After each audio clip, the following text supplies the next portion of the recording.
Hello everyone. வணக்கம் and welcome to Views of Maniram.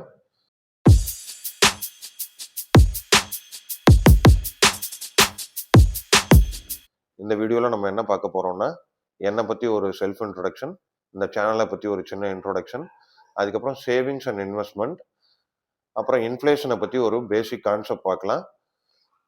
அதுக்கப்புறம் இந்த சேனலோட ஃபியூச்சர் பிளான்ஸையும் பார்த்துடலாம். ஓகே, என் பேர் மணிராம். நான் ஒரு ஃபுல் டைம் ஜாபில் இருக்கேன். எனக்கு ஃபினான்ஸ் அண்ட் இன்வெஸ்ட்மெண்ட்டில் நிறைய இன்ட்ரெஸ்ட் இருக்குது. நான் என்னோடய ஃப்ரெண்ட்ஸு, ரிலேட்டிவ்ஸ், ஃபேமிலி கூட எல்லாம் நிறைய இன்வெஸ்ட்மெண்ட் ரிலேட்டடாக நிறைய டிஸ்கஸ் பண்ணுவேன். என்னோடய ஒப்பீனியன், சஜஷன்ஸ் கேட்டு நிறைய பேர் இன்வெஸ்ட்டும் பண்ணியிருக்கிறாங்க.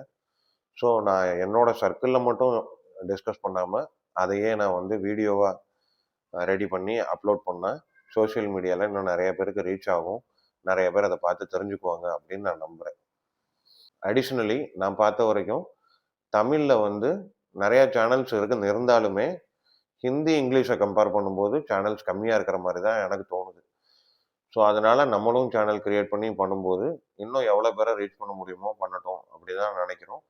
இன்னொரு ரீசன் என்னென்னா, நிறைய பேர் படித்தவங்களாக இருக்கிறாங்க, வேலைக்கு போகிறாங்க. ஆனால் ஸ்டாக் மார்க்கெட்டை பற்றியோ ஃபினான்ஸ் அண்ட் இன்வெஸ்ட்மெண்ட்டை பற்றியோ அவங்களுக்கு எந்த ஐடியாவும் இல்லை. அவங்களுக்கு அதை பற்றி நிறையா தெரியலை. இன்னும் சில பேர் சொல்லப்போனால் அதை கேம்லிங்னு சொல்கிறாங்க. கேம்லிங்னு சொல்கிறாங்க அப்படின்னா மேபி நான் எப்படி புரிஞ்சுக்கிறேன்னா, அவங்க அதை பற்றி டீட்டெயிலாக தெரிஞ்சுக்கல, அதனால தான் அவங்க கேம்லிங் சொல்கிறாங்க. ஆனால் இதுவே அதை எப்படி பண்ணணும், என்னென்னலாம் நம்ம பார்த்துட்டு பண்ணணும் அப்படிங்கிறத புரிஞ்சு நம்ம பண்ண ஆரம்பித்தோம்னா அதை நம்ம கேம்லிங் நம்ம சொல்ல மாட்டோம். நான் வந்து ரொம்ப முன்னாடியே நான் வந்து ஸ்டார்ட் பண்ணேன். ஆனால் வந்து எனக்கு வந்து எப்படி பண்ணணும்னு கரெக்டாலாம் தெரியாது. நானாக வந்து ஏதோ ஒரு ஸ்டாக்கை வாங்கினேன், கொஞ்சம் நல்ல விலை வந்துச்சுன்னா விற்றேன், அந்த மாதிரி பண்ணேன். ஆனால் அதுக்கப்புறம் நான் வந்து சில ஸ்டாக்கெல்லாம் ரொம்ப வருஷம் ஹோல்ட் பண்ணியிருக்கிற வேண்டிய ஸ்டாக்கெல்லாம் நான் வந்து எனக்கு அன்னைக்கு ஒரு நல்ல லாபம்னு சொல்லிட்டு நான் விற்றுட்டேன். ஸோ இந்த மாதிரி நான் வந்து இதை கற்றுக்கிட்டது, தெரிஞ்சுக்கிட்டது இதெல்லாம் வச்சுட்டு இப்போ எனக்கு ஒரு பெட்டர் ஐடியா கிடச்சிருக்கு. அதுக்கப்புறம் நான் வந்து என்ன பண்ணணும் அப்படிங்கிறத கரெக்டாக தெரிஞ்சுக்கிட்டு பண்ண ஆரம்பித்ததுன்னு பார்த்தீங்கன்னா, ஒரு 5-6 இயர்ஸாக நான் ஆக்டிவாக இன்வெஸ்ட் பண்ணிக்கிட்டு இருக்கேன். ஸோ இப்போ வந்து இதை ஒரு சேனலாக ஸ்டார்ட் பண்ணி அதை பற்றி சொல்கிறது கரெக்டான டைமாக இருக்கும்னு நினைக்கிறேன். ஓகே, இந்த சேனலை பற்றி சொல்லணுன்னா, இந்த சேனலில் ஃபினான்ஸ் அண்ட் இன்வெஸ்ட்மெண்ட் ரிலேட்டடான எல்லா விஷயமும் டிஸ்கஸ் பண்ணலாம் அப்படின்னு இருக்கோம். ஃபினான்ஸ் அண்ட் இன்வெஸ்ட்மெண்ட் ரிலேட்டட்னா எமர்ஜென்சி ஃபண்டு, அதுக்கப்புறம் term insurance, stocks, mutual fund, gold, bond, silver, so இதெல்லாத்த பற்றியும் பேசலாம். அதே மாதிரி ஸ்டாக் மார்க்கெட்டை இம்பேக்ட் பண்ணுற news, global news, national news எல்லாத்த பற்றியும் டிஸ்கஸ் பண்ணலாம்னு நினைக்கிறோம். இந்த சேனலுக்கு ஏன் வியூஸ் ஆஃப் மணிராம்னு பேர் வச்சுருக்கேன் அப்படின்னா, அது ரொம்ப சிம்பிளுங்க. என்னோட வியூஸ் அண்ட் ஒப்பீனியன்ஸை ஷேர் பண்ணுறதுக்காக தான் வியூஸ் ஆஃப் மணிராம்னு வச்சுருக்கிறேன். அதே மாதிரி இந்த பேர் இதுக்கு கரெக்டாக இருக்கும் அப்படின்னு நினச்சதுனால அதையே நான் பேராக வச்சுட்டேன்.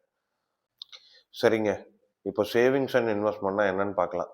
சேவிங்ஸுங்கிறது வேற ஒன்றும் இல்லைங்க, ஜஸ்ட்டு பணத்தை அப்படியே சேர்த்து வைக்கிறது. இன்வெஸ்ட்மெண்ட்டுங்கிறது பணத்தை முதலீடு பண்ணுறது. இது தாங்க ரெண்டுத்துக்கும் உள்ள பெரிய வித்தியாசம். இதுக்கு முன்னாடி இன்ஃப்ளேஷன்னா என்னன்னு பார்த்துருவோங்க. இன்ஃப்ளேஷனுங்கிறது வேற ஒன்றும் இல்லைங்க, வருஷம் வருஷம் வந்து ஒரு பொருளோட விலை ஏறிக்கிட்டே போகுதுல்ல, விலைவாசி, தமிழில் வந்து பணவீக்கம்னு சொல்லுவாங்க. ஸோ இதுதாங்க இன்ஃப்ளேஷன். உதாரணத்துக்கு பார்த்தீங்கன்னா, பெட்ரோலோட விலையை வந்து கடைசி ஒரு 20 வருஷத்தை எடுத்துக்கலாம். 2006 கிட்டத்தட்ட 41 ரூபாய்க்கிட்ட இருந்த பெட்ரோல் இப்போ வந்து பார்த்தீங்கன்னா 101 ரூபா 80 காசு கிட்ட இருக்குது. இது கிட்டத்தட்ட வந்து 148% வந்து விலை ஏறி இருக்குங்க. இதை நாங்கள் 2-3 வெப்சைட்லையும் செக் பண்ணியிருக்கோங்க. அந்த வெப்சைட்டோட லிங்க்ஸு, இமேஜஸ்லாம் நாங்கள் வந்து டிஸ்கிரிப்ஷனில் போடுறோம். ஓகே, அப்போ நீங்கள் சேவிங்ஸ் மட்டும்தான் பண்ணுறீங்க அப்படின்னு வச்சுக்கோங்களேன், அந்த பணம் பெருசாக வளரவே வளராது. அப்படியே நீங்கள் சேவிங்ஸ் அக்கௌண்ட்டில் பணம் வச்சுருந்து அது ஒரு 3%, 4% ரிட்டர்னே கொடுத்தா கூட அது இன்ஃப்ளேஷனை பீட் பண்ணவே பண்ணாது. ஸோ அப்போ நீங்கள் கண்டிப்பாக இன்வெஸ்ட்மெண்ட் பண்ணணும். அப்போ நம்ம வந்து இன்வெஸ்ட்மெண்ட் பண்ணால் மட்டும்தாங்க வந்து இன்ஃப்ளேஷனை பீட் பண்ணுற ரிட்டர்ன்ஸ் எடுக்க முடியும்.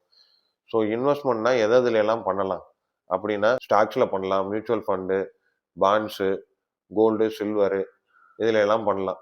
இன்னும் சில இதெல்லாம் இருக்குது, கிரிப்டோ, ஃபாரெக்ஸ் அதெல்லாம் இருக்குது. அதெல்லாம் ரொம்ப ரொம்ப ரிஸ்கிங்க, அதெல்லாம் அவாய்ட் பண்ணுறது பெட்ரு. அதே மாதிரி ட்ரேடிங் அவாய்ட் பண்ணுறது ரொம்ப பெட்டருங்க. ஏன்னா ட்ரேடிங்லாம் வந்து நம்ம எல்லா நாளும்லாம் பணம் பண்ண முடியும்னு சொல்ல முடியாது. அதனால் லாங் டேர்ம் டெலிவரி பொசிஷன் எடுத்து பண்ணுறதுங்கிறது தாங்க சேஃபு. அதே மாதிரி ஃபியூச்சர்ஸ் அண்ட் ஆப்ஷன்ஸையும் கம்ப்ளீட்டாக அவாய்ட் பண்ணுறது நல்லதுங்க. ஏன்னா வந்து செபியே என்ன சொல்றாங்கன்னா, நான் 9 பேர் 10 பேர்ல 9 பேர் வந்து பணம் வந்து அதில இழக்கிறதா தான் சொல்றாங்க.